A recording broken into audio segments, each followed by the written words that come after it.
بسم اللہ الرحمن الرحیم۔ اب پچھلے ایپیسوڈ میں ہم نے بنی اسرائیل کے کچھ قصوں کے بارے میں پڑھا تھا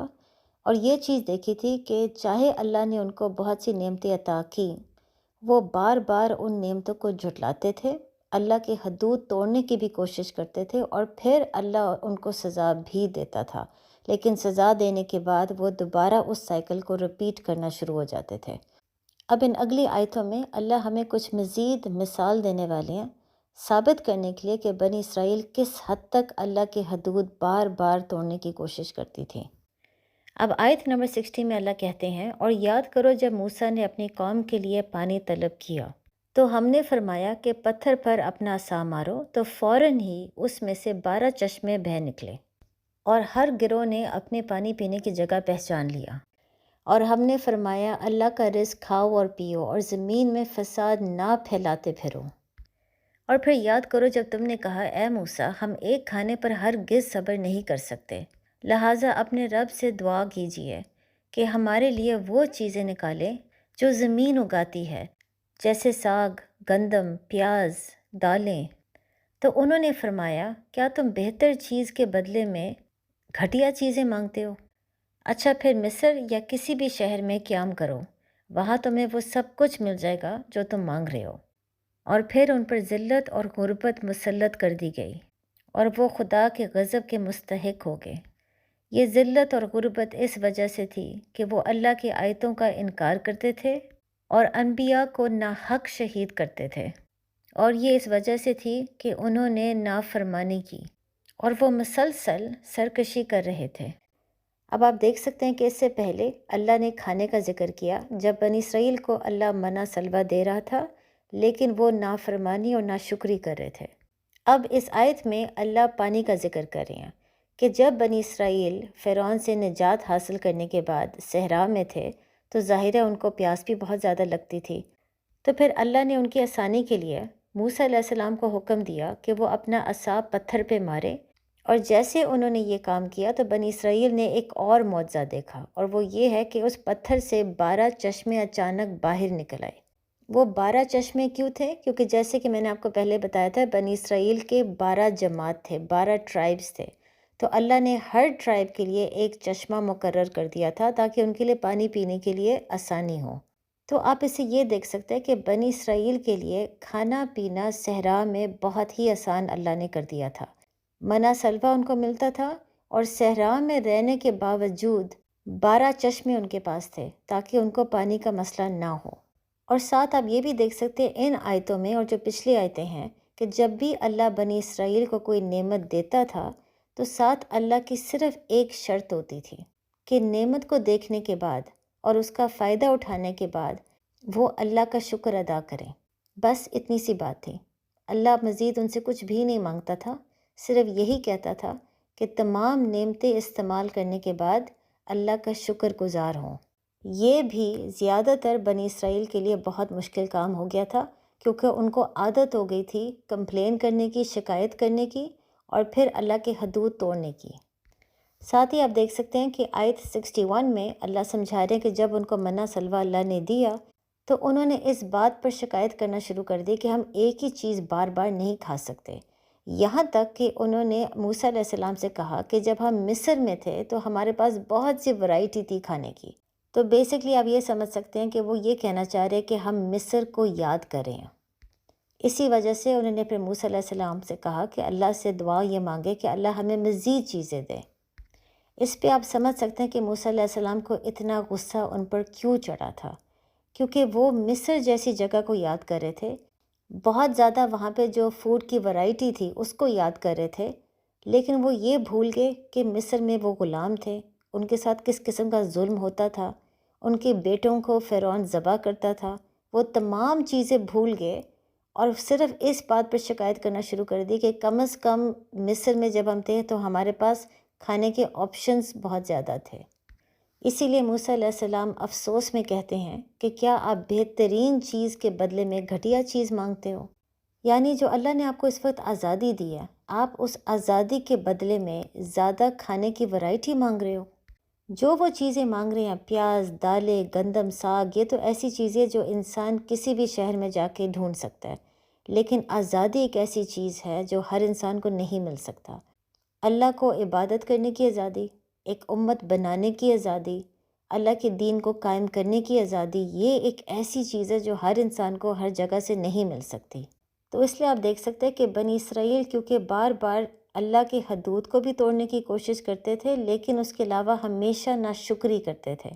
اس کی وجہ سے اللہ کا عذاب ان پر بار بار نازل ہوتا تھا۔ اور جیسے کہ میں نے پچھلے سیشن میں آپ کو بتایا ہے، یہ تمام جو اکاؤنٹس، جو تمام قصے اللہ ہمیں بیان کر کے بتا رہے ہیں، اس زمانے میں یہودی جو مدینہ میں تھے اور جو بار بار عرب کو بتاتے تھے کہ وہ ایک چوزن نیشن ہے، اللہ ان سے بہت زیادہ پیار کرتے ہیں اور ان کے بزرگ کتنے نیک تھے، ان کے لیے یہ کتنا زیادہ شرمندگی کا باعث تھا،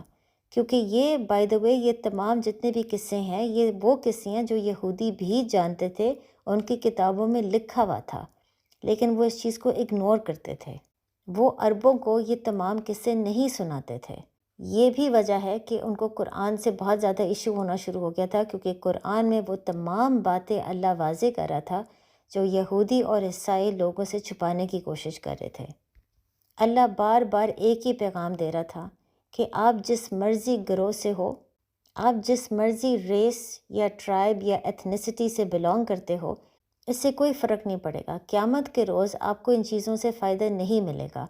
قیامت کے روز صرف اس انسان کو فائدہ ہوگا جو ایمان لایا، جس نے نیک کام کرنے کی پوری کوشش کی اور جس کا ہمیشہ یقین تھا قیامت کے دن پر، ایک یقین تھا کہ وہ اللہ کے سامنے کھڑا ہوگا اور اس کو ہر چیز کا جواب دینا ہوگا۔ اگر بنی اسرائیل ایک واقعی چوزن نیشن ہے جس کو اللہ بہت پسند کرتے ہیں، تو پھر اللہ بار بار بنی اسرائیل پر عذاب کیوں بھیج رہا تھا؟ اللہ بار بار ان کو سزا کیوں دے رہا تھا؟ یہ سمجھنا بہت ضروری ہے کہ اللہ کا نظام ایکول ہے اور فیئر ہے سب کے لیے، اور یہی وہ بات ہے جو اللہ اگلی آیت نمبر 62 میں بیان کر رہے ہیں۔ اس آیت میں اللہ کہہ رہے ہیں، جو لوگ مسلمان ہیں یا یہودی یا عیسائی یا صابئین، جو خدا اور قیامت پر ایمان لے آئیں اور نیک عمل کریں، تو ایسے لوگوں کو ان کا صلہ خدا کے ہاں ضرور ملے گا، اور ان کو نہ کسی طرح کا خوف ہوگا اور نہ ہی وہ غمگین ہوں گے۔ اب دیکھیے، اللہ نے شروع سے نبی اور رسول بھیجے ہیں جو اسلام کا پیغام لے کر آئے ہیں، اور جن لوگوں نے ان نبی اور رسولوں کی اطاعت کی ان کو مسلمان کہتے ہیں۔ بلکہ یہ جو لفظ ہے مسلمان، اس کا مطلب ہے اللہ کے آگے یا اللہ کے سامنے جھک جانا، اور اس کا مطلب یہ ہے کہ آپ کے خواہشات، آپ کے عادات، سوچ، عمل، ہر چیز اللہ کے آگے جھک جاتی ہے۔ آپ وہی چیزیں کرتے ہو جو اللہ کو پسند ہے۔ آپ اپنی خواہشات کی عبادت نہیں کرتے، بلکہ آپ اللہ کی خواہشات کی عبادت کرتے ہو۔ اس کے نسبت اگر آپ لفظ کرسچین دیکھیں تو کرسچین کا مطلب ہے وہ لوگ جو عیسیٰ علیہ السلام پر ایمان لے آئیں اور ان کو یہ یقین تھا کہ عیسیٰ علیہ السلام خدا کے بیٹے ہیں۔ اسی طرح اگر آپ لفظ ہندو دیکھ لیں، ہندو ان لوگوں کو کہتے ہیں جو انڈس ریور کے آس پاس رہتے تھے۔ اب جو یہودی کا لفظ ہے اس پہ تھوڑا سا اختلاف ہے۔ کچھ لوگ کہتے ہیں کہ یہودی کا لفظ یہود سے آیا ہے، جو یعقوب علیہ السلام کے چوتھے بیٹے تھے۔ یعنی ہم یہ جانتے ہیں کہ یعقوب علیہ السلام کے 12 بیٹے تھے اور ان کے ہر بیٹے میں سے ایک گروہ بنا۔ یہی وجہ ہے کہ بنی اسرائیل کے، میں نے آپ کو جیسے پہلے بتایا تھا کہ 12 قبیلے ہیں۔ 12 قبیلے اس لیے ہیں کیونکہ یعقوب علیہ السلام کے 12 بیٹے تھے، ہر بیٹے سے ایک قبیلہ بنا، اور یعقوب علیہ السلام کے ایک بیٹے کا نام تھا یہود، جس سے پھر اس کی اولاد کو کہا جاتا ہے یہودی۔ تو ایک سوچ یہ ہے کہ یہاں سے وہ لفظ یہودی آیا ہے۔ لیکن کچھ لوگ یہ کہتے ہیں کہ سلیمان علیہ السلام کی کنگڈم کیونکہ بہت بڑی تھی، تو اس کا جو نارتھ والا حصہ ہے اس کو اسرائیل کہا جاتا تھا، اور اس کا جو ساؤتھ والا حصہ ہے اس کو یہود کہا جاتا تھا۔ تو اس لیے جو لوگ ساؤتھ میں رہتے تھے ان کا نام یہودی تھا، مطلب وہ لوگ جو یہود میں رہتے ہیں۔ تو یہ 2 پاسبل ایکسپلینیشنز ہے کہ یہود کا لفظ آیا کہاں سے ہے۔ لیکن جو کچھ بھی ہے، ہم یہ ضرور کہہ سکتے ہیں کہ یہ جو یہودی کا لفظ ہے، جو جو کا لفظ ہے، اس کا کوئی تعلق ایمان، اسلام، توکل، تقوی ان چیزوں سے ہے ہی نہیں۔ تو اس لیے جو کرسچین، ہندو، جتنے بھی اس قسم کے ٹرمز ہیں، ان میں سے کوئی ایسا ٹرم نہیں ہے جس کا کوئی تعلق دین سے ہو، ایمان سے ہو یا اللہ سے ہو، سوائے مسلم۔ کیونکہ جیسے کہ میں نے ابھی آپ کو بتایا ہے، مسلمان ہونے کا مطلب یہ ہے اللہ کے آگے جھک جانا۔ لیکن اس میں ہم ایک سوال پوچھ سکتے ہیں، کیونکہ آیت نمبر 62 کے مطابق اللہ ہمیں یہ بتا رہے ہیں کہ جو لوگ اللہ پر ایمان لے آئیں اور ان کو یقین ہے قیامت کے دن کا، اور وہ یہودی ہیں یا عیسائی ہیں یا سابئین ہیں، وہ تمام لوگ جنت میں جائیں گے۔ اب اس پہ ایک بات سمجھانا بہت ضروری ہے۔ سابئین ایک قوم ہے جو ابراہیم علیہ السلام کو فالو کرتی تھی، یعنی شروع میں وہ توحید پر تھے اور وہ صرف اللہ کی عبادت کرتے تھے، لیکن اسکالرز ہمیں یہی بتاتے ہیں کہ آہستہ آہستہ انہوں نے توحید کو چھوڑ کے ستاروں کی پوجا کرنا شروع کر دی۔ تو پھر اس آیت کے مطابق اللہ ہمیں یہ کہہ رہے ہیں کہ چاہے انسان مسلمان نہ بھی ہو، چاہے وہ یہودی ہو، عیسائی ہو، سابئین ہو، اگر اس کا ایمان اللہ پر ہے اور قیامت کے دن پر ہے تو وہ لازماً جنت میں جائے گا۔ لیکن ہم نے تو قرآن میں ایک چیز سمجھ لی ہے کہ قرآن پر یقین لانا، نبی محمد صلی اللہ علیہ وآلہ وسلم پر ایمان لانا اور ان کو فالو کرنا، یہ چیزیں تو لازماً ہیں۔ ہم نے تو سورہ بقرہ کی شروع میں ایک بات سمجھ لی تھی کہ متقین اسی چیز کو کہتے ہیں، ایمان لے آنا قرآن پر اور آخری جو نبی آیا ہے اس پر۔ تو پھر یہاں پر اللہ کیسے کہہ سکتے ہیں کہ یہودی، عیسائی، سابئین یہ تمام لوگ بھی جنت میں جا سکتے ہیں؟ جب نبی محمد صلی اللہ علیہ وآلہ وسلم دین کا پیغام لے کر آئے تھے اور انہوں نے سب کو بتایا تھا کہ ان کو فالو کرنا اور قرآن پر عمل کرنا یہ چیزیں بہت ضروری ہے جنت میں جانے کے لیے، تو کئی لوگوں نے ان سے پھر یہ سوال پوچھا کہ اگر قرآن پر ایمان لانا اور نبی پر ایمان لانا بہت ضروری ہے تو پھر ان لوگوں کا کیا ہوگا جو نبی اور قرآن سے پہلے آئے تھے؟ اب ظاہر ہے ان کا ایمان تو قرآن پہ ہے ہی نہیں، ان کا ایمان تو نبی محمد صلی اللہ علیہ وآلہ وسلم پر ہے ہی نہیں، کیونکہ نبی تو بعد میں آئے تھے اور قرآن بھی بعد میں آیا تھا۔ اس کے متعلق اللہ ورس 62 میں ایسے لوگوں کو جواب دے رہے ہیں یہ سمجھانے کے لیے کہ یہودی، عیسائی اور سابئین وہ تمام لوگ جو پہلے تھے اور ان کا ایمان اللہ پر تھا، اور جو نبی اللہ نے ان کو ان کی زندگی میں بھیجا وہ اس نبی کو فالو کرتے تھے، وہ لازماً جنت میں جائیں گے اگر وہ اچھے عمل بھی کرتے تھے، کیونکہ پھر وہ مسلمان ہیں۔ یہاں پر اسلام کرسچیانٹی اور جوڈائزم سے بہت زیادہ فرق رکھتا ہے۔ کرسچینز جیسے کہ میں نے آپ کو بتایا ان کا ایمان یہ ہے کہ عیسیٰ علیہ السلام اللہ کے بیٹے تھے، تو ان پر ایمان لانا بہت زیادہ ضروری ہے۔ لیکن اگر کرسچین ہونے کا یہی مطلب ہے اور کرسچیانٹی کا یہ مطلب ہے تو پھر ان لوگوں کا کیا ہوگا جو عیسیٰ علیہ السلام سے پہلے آئے تھے؟ ان کا تو ایمان عیسیٰ علیہ السلام پر ہو ہی نہیں سکتا، کیونکہ عیسیٰ علیہ السلام تب تک دنیا میں نہیں آئے تھے۔ اسی طرح جو یہودی ہیں جو بلیو کرتے ہیں کہ اگر آپ ایک پیور اسرائیلائٹ ہو، یعنی آپ یعقوب علیہ السلام کے بیٹے میں سے ہو، تو پھر آپ لازماً جنت میں جاؤ گے۔ لیکن اس میں بھی ایک بہت بڑا مسئلہ ہے جو جوڈائزم حل نہیں کر سکتا، اور وہ یہ ہے کہ اگر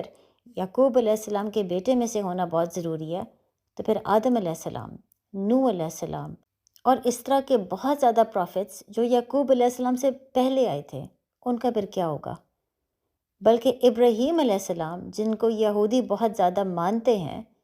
ابراہیم علیہ السلام کا کیا ہوگا؟ کیونکہ ابراہیم علیہ السلام تو یعقوب علیہ السلام کے بیٹے نہیں ہیں، وہ اسحاق کے باپ ہیں اور یعقوب علیہ السلام کے دادا ہیں، لیکن یعقوب علیہ السلام کے بیٹے تو نہیں، تو پھر وہ بھی بنی اسرائیل میں سے نہیں ہیں۔ یہاں پر صرف اسلام ہے جو اس کا سب سے بہترین جواب دیتا ہے، اور وہ یہ ہے کہ جو انسان اچھے عمل کرتا ہے اس کا یقین ایک خدا پہ ہے، اس کو یقین ہے کہ قیامت کا دن آئے گا، اور جو نبی یا رسول اس کی زندگی میں بھیجا گیا تھا اس کا اگر ایمان اس نبی اور رسول پہ ہے تو پھر وہ مسلمان ہے اور وہ جنت میں جائے گا۔ تو اس لیے یہودی، عیسائی اور سابئین جو اپنے وقت پر اپنے نبی اور اپنے رسول کو فالو کرتے تھے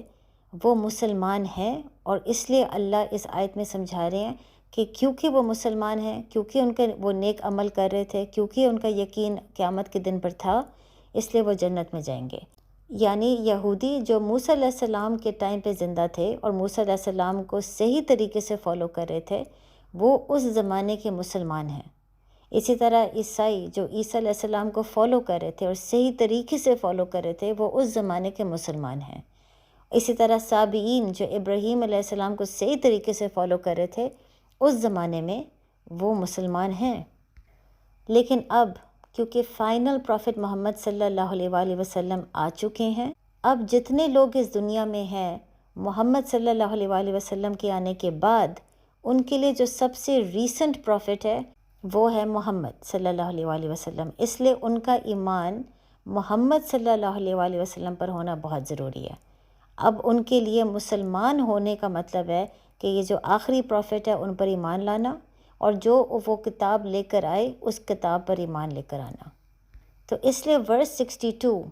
یہودی، عیسائی اور صابئین جو آج کل کے زمانے کے ہیں، جو نبی محمد صلی اللہ علیہ وآلہ وسلم کو نہیں مانتے، قرآن کو نہیں مانتے، اللہ ان کے بارے میں بات نہیں کرے، یہ وہ لوگ ہیں جو اپنے زمانے میں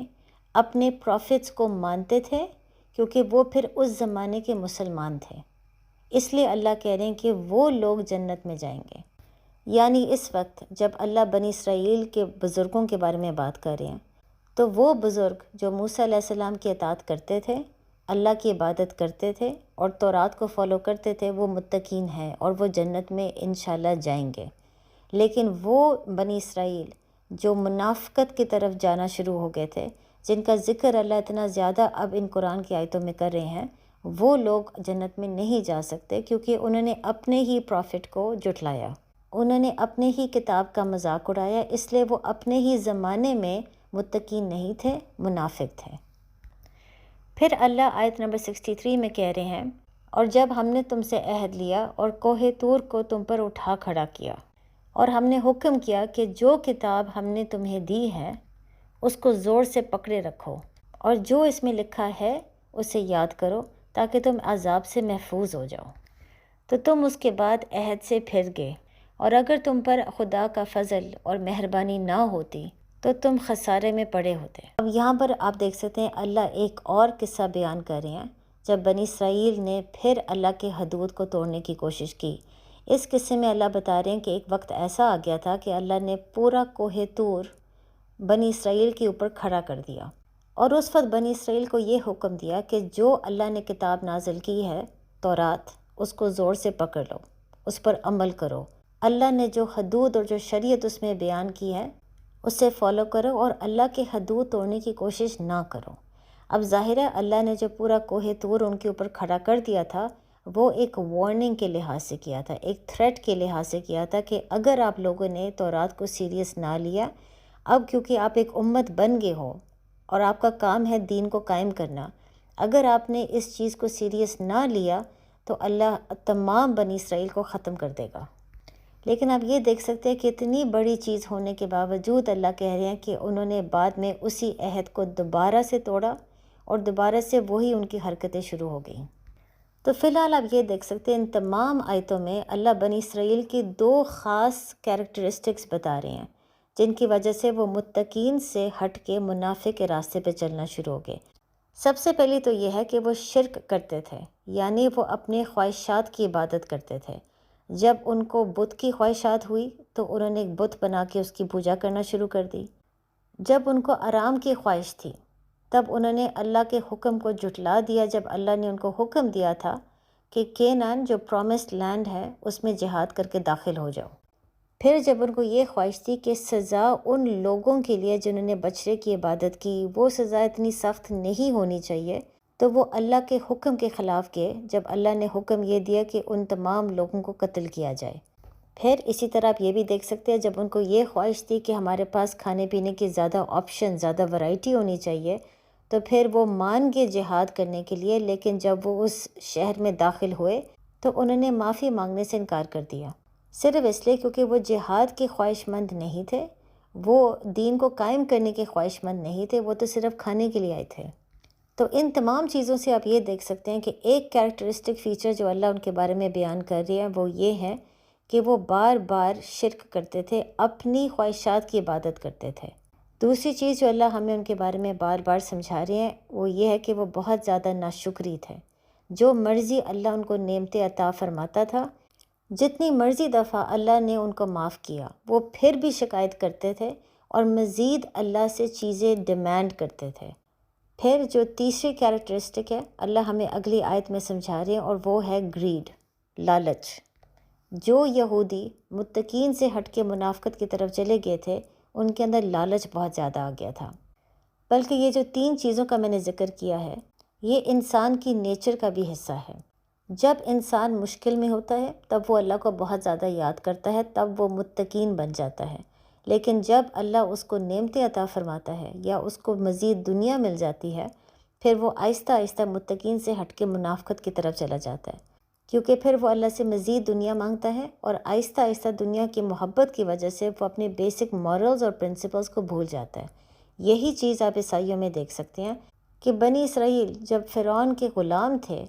اس وقت ان کے اندر تقویٰ بھی تھا، توکل بھی تھا، توحید کو بھی وہ فالو کر رہے تھے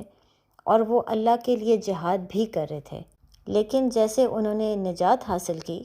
تو پھر آپ دیکھ سکتے ہیں کہ تقویٰ لیول، توکل لیول، جہاد، یہ تمام چیزیں آہستہ آہستہ ختم ہونا شروع ہو گئیں۔ یہ انسان کی نیچر میں ہے اور یہی اللہ ہمیں سمجھانے کی کوشش کر رہے ہیں۔ اور یہ انسان میں کیوں ہے؟ کیونکہ ہم سب کے اندر نفس ہے، ایک ایسا نفس جس کو دنیا سے بہت زیادہ محبت ہے۔ جب ہمیں فریڈم، آزادی مل جاتی ہے اور ہمیں مزید اللہ دنیاوی چیزیں دیتا ہے، تب ہمارے لیے سیدھے راستے پہ چلنا، اللہ کی راہ میں جہاد کرنا، یہ تمام چیزیں بہت مشکل ہو جاتی ہیں۔ پھر اللہ آیت 65 میں کہتے ہیں، اور یقیناً تمہیں معلوم ہوگا ان لوگوں کے بارے میں جنہوں نے ہفتے کے دن سرکشی کی، تو پھر ہم نے ان کو کہا کہ ذلیل و خوار بندر بن جاؤ۔ تو ہم نے یہ واقعہ اس وقت کے لوگوں اور ان کے بعد والے لوگوں کے لیے عبرت اور پرہیزگاروں کے لیے نصیحت بنا دیا۔ اب ان آیتوں کے مطابق ایک شہر تھا جس میں کچھ بنی اسرائیل کے لوگ رہتے تھے، اور وہ یہ شہر سمندر کے پاس تھا۔ سمندر کے پاس ہونے کی وجہ سے مچھلی پکڑنا ان کا مین کام تھا، جس سے ان کو رزق حاصل ہوتا تھا۔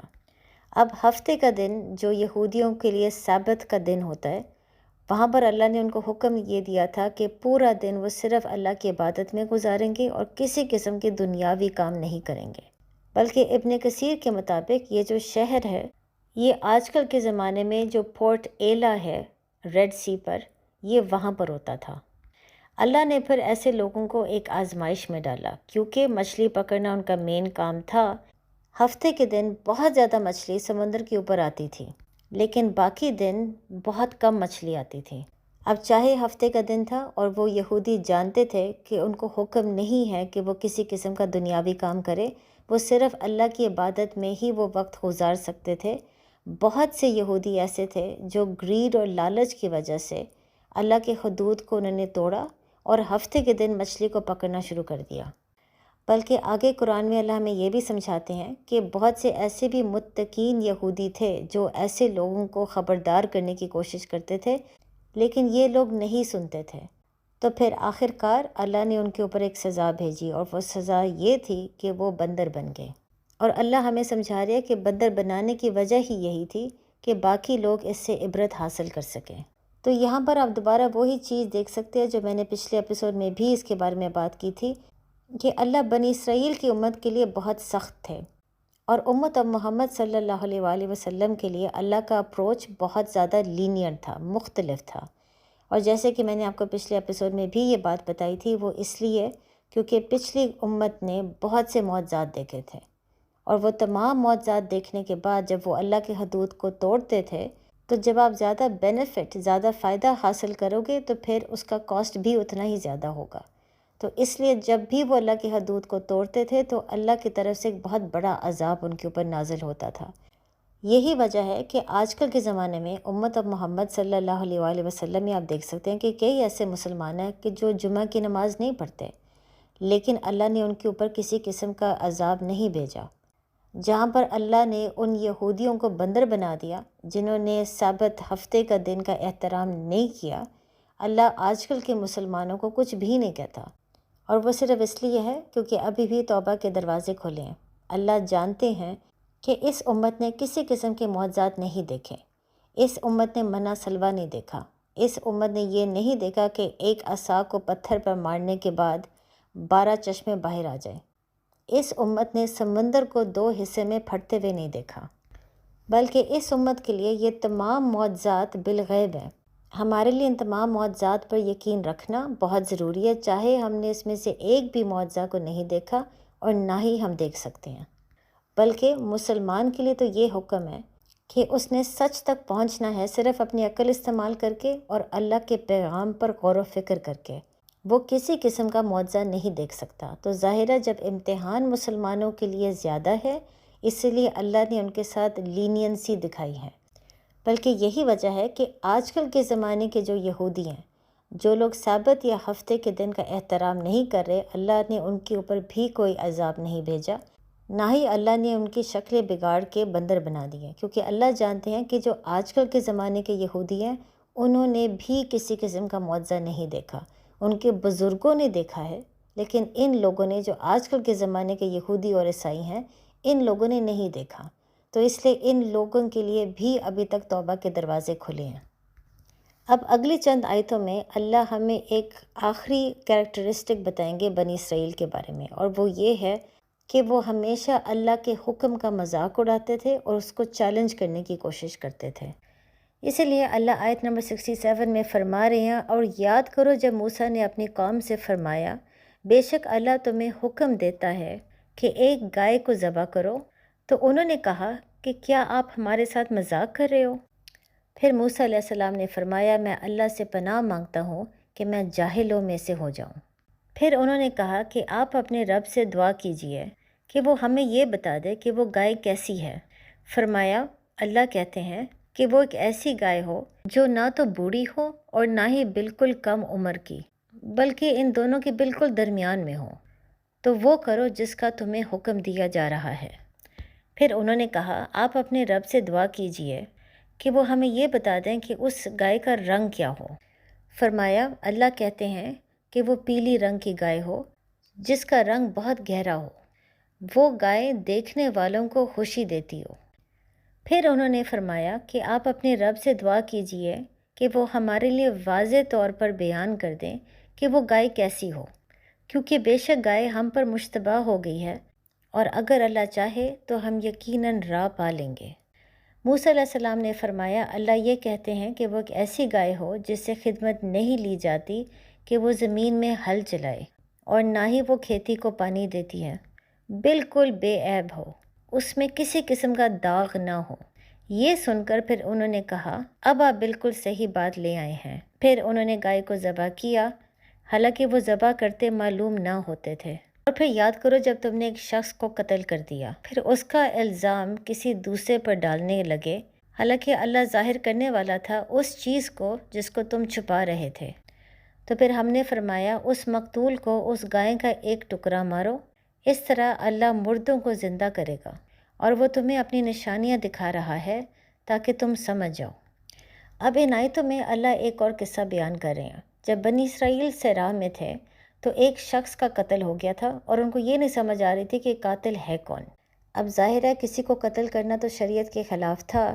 تو اس وقت یہ ڈھونڈنا کہ قاتل کون ہے اور اس کو سزا دینا بہت ضروری تھا۔ تو اس کے متعلق اللہ نے بنی اسرائیل کو ایک حکم دیا، اور وہ یہ تھا کہ ایک گائے کو ذبح کرے اور اس کا ایک حصہ مقتول کے اوپر ڈال دے۔ یہ کرنے سے اللہ بنی اسرائیل کو ایک اور معجزہ دکھانا چاہ رہے تھے، اور وہ یہ ہے کہ جو انسان کو مارا گیا تھا وہ اچانک دوبارہ سے زندہ ہو گیا، اور اس نے خود دکھا دیا کہ اس کا قاتل کون ہے۔ لیکن جب موسیٰ علیہ السلام نے بنی اسرائیل کو یہ بات سمجھائی کہ اللہ کا حکم ہے ایک گائے کو ذبح کرے، تو ان کو یہ بات ہضم نہیں ہو رہی تھی۔ ان کو یہ بات سمجھ نہیں آ رہی تھی کہ ہم ایک قاتل کو ڈھونڈنے کی کوشش کر رہے ہیں، اور موسیٰ علیہ السلام ہمیں ایک گائے کو ذبح کرنے کا حکم دے رہا ہے۔ ان کا مطلب یہ تھا کہ اللہ تو ہمیں ڈائریکٹلی بتا سکتا ہے کہ قاتل کون ہے، یہ گائے کو ذبح کرنا پھر اس کا ایک حصہ مقتول پہ ڈالنا، اس کا کیا فائدہ؟ تو اس لیے کیونکہ ان کو عادت تھی کہ وہ اللہ کے ہر حکم کے خلاف جاتے تھے، انہوں نے اللہ کے اس حکم کو بھی چیلنج کرنا شروع کیا۔ اور وہ کیسے؟ وہ ایسے کہ وہ جان بوجھ کے فضول سوال پوچھنا شروع ہو گئے۔ ان سوالوں سے وہ بیسکلی اللہ کے حکم کا مذاق اڑانا شروع ہو گئے تھے۔ بلکہ آپ یہ دیکھ سکتے ہیں جب اللہ نے منافقین کا ذکر ورس 26 میں کیا تھا، تو ادھر بھی اللہ ہمیں یہی بات سمجھا رہے تھے کہ منافقین کی عادت ہوتی ہے کہ وہ اللہ کی ہر بات کو شک کی نگاہ سے دیکھتا ہے۔ یعنی اگر اللہ مچھر کی کوئی اگزامپل دے رہے ہیں تو وہ یہ سوال پوچھتا ہے کہ اللہ نے مچھر کی بات کیوں کی۔ اسی طرح جب اللہ نے یہاں پر ایک سمپل سا حکم دے دیا ہے تو وہ منافقین کی طرح بنی اسرائیل بار بار یہ سوال پوچھنا شروع ہو گئے کہ ہم ایک گائے کو ذبح کیوں کریں۔ بلکہ گائے کو ذبح کرنے میں ایک اور بھی بہت حکمت والی بات تھی۔ اگر آپ کو یاد ہو، اس سے پہلے میں نے آپ کو ان کا قصہ بتایا تھا کہ سب سے پہلے بنی اسرائیل نے جو غلطی کی تھی وہ یہ تھی کہ انہوں نے ایک گائے کی پوجا کرنا شروع کر دی۔ تو اسی لیے یہاں پر جب اللہ نے ایک گائے کو ذبح کرنے کا حکم دیا، یہ صرف اللہ ایک معجزہ نہیں دکھانا چاہ رہے تھے، بلکہ اللہ ان کو دوبارہ یہ بات سمجھانے کی کوشش کر رہے تھے کہ گائے جیسی چیز یا اللہ کی کوئی بھی مخلوق خدا نہیں بن سکتی، کیونکہ اگر ایک گائے اپنے آپ کو بچا نہیں سکتی تو وہ دوسروں کو کیا بچائے گی؟ ایسی چیز خدا کیسے بن سکتی ہے؟ بلکہ جب بنی اسرائیل بار بار موسیٰ علیہ السلام سے سوال پوچھ رہے تھے اللہ کا حکم کا مذاق اڑانے کے لیے، وہ یہ نہیں جانتے تھے کہ جب بھی وہ سوال پوچھیں گے اللہ اس کا جواب ضرور دے گا۔ یہی وجہ ہے کہ آخر کار انہوں نے گائے کو ڈھونڈ کے ذبح تو کر لیا، لیکن جیسے کہ اللہ آیت میں سمجھا رہے ہیں بہت مشکل سے کیا، کیونکہ تب تک جو اللہ نے کرائیٹیریا سمجھا دیا تھا گائے کا، ایسی گائے کو ڈھونڈنا بہت مشکل ہو گیا تھا۔ بلکہ یہی وجہ ہے کہ نبی محمد صلی اللہ علیہ وآلہ وسلم نے بھی اپنی امت کو سختی سے اس بات پہ منع کیا تھا کہ بے وجہ بے مقصد قسم کے سوال نہیں پوچھنے چاہیے۔ ہاں، ایک مسلمان کو صحیح اور اچھے سوال وہ پوچھنے چاہیے جس سے وہ مزید اللہ کے قریب جا سکتا ہے، مزید دین، اسلام، ایمان، توکل کو سمجھ سکتا ہے، لیکن جو اللہ حکم دیتے ہیں پھر اس حکم کو ماننا یہ مسلمان کا کام ہے، بجائے اس کے کہ وہ بار بار بے مقصد سوال پوچھے۔ بلکہ اس کے متعلق ایک حدیث بھی ہے کہ ایک وقت نبی محمد صلی اللہ علیہ وآلہ وسلم صحابہ سے بات کر رہے تھے اور وہ حج کے بارے میں بات کر رہے تھے کہ ظاہر ہے جو انسان حج کو افورڈ کر سکتا ہے وہ اپنی زندگی میں حج ضرور کرے۔ اس پہ ایک انسان نے کھڑے ہو کے نبی سے سوال یہ پوچھا کہ کیا ہمیں ہر سال کرنا ضروری ہے؟ تو نبی آگے سے خاموش رہے۔ پھر اس انسان نے دوبارہ پوچھا، دوبارہ نبی خاموش رہے۔ جب اس نے تیسری دفعہ وہی سوال پوچھا تو نبی نے آگے سے جواب یہ دیا کہ اگر میں اس کے جواب میں ہاں بول دوں گا تو پھر اس کا مطلب ہے آپ لوگوں کے لیے یہ ہر سال حج کرنا واجب ہو جائے گا، جو آپ کے لیے بہت مشکل کام ہے۔ اس لیے جو بات میں آپ کو سمجھاتا ہوں یا جو حکم اللہ کی طرف سے آتا ہے اس کو خاموشی سے ماننے میں ہی حکمت ہے۔ اس بات پر پھر نبی محمد صلی اللہ علیہ وآلہ وسلم نے یہ بھی ان کو بات سکھائی تھی کہ پچھلے قوموں کے اوپر اللہ کا عذاب اس لیے آتا تھا کیونکہ وہ بار بار بے مقصد سوال پوچھتے تھے اور وہ اپنے نبیوں کے ساتھ ڈس ایگری کرتے تھے، ان کے حکم کو چیلنج کرتے تھے۔ تو اس لیے نبی نے بہت پیاری بات ان کو یہ سکھائی کہ جب میں آپ کو کسی چیز سے منع کروں تو پھر اسے منع ہو جاؤ، اور جب میں آپ کو کوئی کام کرنے کے بارے میں بتاؤں تو جس حد تک آپ کام کر سکتے ہو آپ وہ کام ضرور کرو۔ لیکن یہ سیشن ختم کرنے سے پہلے میں ایک سوال ضرور پوچھوں گی، اور میں چاہتی ہوں کہ آپ سب لوگ اس پر غور و فکر کرو کہ جب بنی اسرائیل کو اللہ نے فرقان دکھا دیا تھا، یعنی سمندر پھٹ کے اس کے دو حصے ہو گئے تھے، اور فرقان کا مطلب ہی یہی ہے کہ اس دن ان کے دل میں شک ختم ہو گیا تھا اور یقین ہو گیا تھا کہ وہ سیدھے راستے پہ ہیں، تو پھر فرقان دکھانے کے بعد، اتنا بڑا معجزہ دکھانے کے بعد اللہ ان کو بار بار مزید معجزات کیوں دکھاتے تھے؟ خاص طور پہ جب وہ ایک چیز واضح ہو گئی تھی کہ وہ اللہ کے حدود کو توڑتے بھی تھے، شکایت بھی کرتے تھے، ناشکری بھی تھے، اللہ پھر بھی ان کو بار بار اتنے بڑے بڑے معجزات کیوں دکھاتا تھا؟ اس پہ تھوڑا سا غور و فکر کرے، اور میں انشاءاللہ اگلے سیشن میں اس کا جواب آپ کو بتاؤں گی۔ السلام علیکم۔